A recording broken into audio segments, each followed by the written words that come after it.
नमस्कार। पिंडी किसे कहते हैं?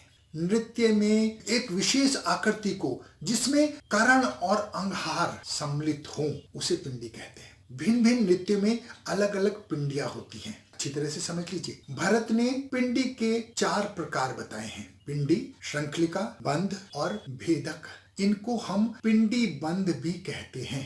अब हम जानेंगे कि स्थानक क्या होता है। शरीर को बिना हिलाए ढुलाए एक स्थान पर खड़े रहने की विभिन्न स्थितियों को स्थानक कहते हैं। नाट्य शास्त्र में 6 स्थानक बताए गए हैं। उसमें संपाद, वैष्णव, मंडल, वैशाख, आलीढ़ और प्रत्यालीढ़ शामिल है। नृत्य में स्थानक का बहुत महत्व है, क्योंकि इसी से नृत्य की शुरुआत होती है और इसी से नृत्य की समाप्ति होती है।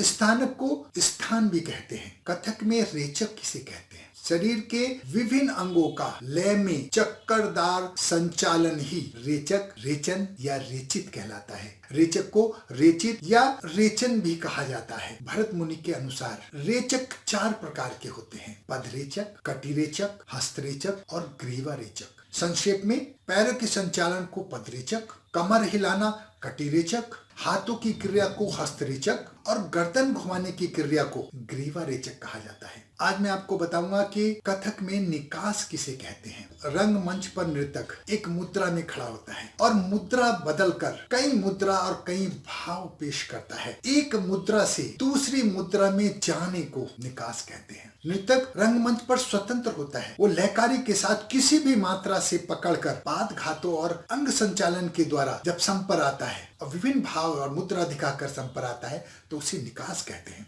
वह एक स्थान से दूसरे स्थान पर भी पहुंच सकता है। यानी मैंने जैसे बताया कि नर्तक स्वतंत्र होता है। एक स्थान से दूसरे स्थान पर जाने के लिए आकर्षक मुद्रा और संग के साथ जब लयकारी और अदा अंग भाव दिखाकर दर्शकों का मनोरंजन करता है तो उसे निकास कहते हैं। निकास में ये बहुत जरूरी है कि वो संपर आए और भावपूर्वक संचालन हो, स्थान परिवर्तन हो और अलग अलग मात्राओं से उस पर कलाकारी दिखाते हुए जब दर्शकों को भाव मुक्त कर दे, उस निकल कर आने को निकास कहते हैं। निकास मतलब निकलना। एक स्थान से दूसरे स्थान पर भाव और अंग प्रदर्शन के साथ लयकारी दिखाते हुए निकलना निकास कहलाता है। ये नृत्य में बहुत वैल्यूएबल है। ज्यादातर कथक नृतक निकास दिखाते हैं। निकास का कथक में एक विशेष महत्व है।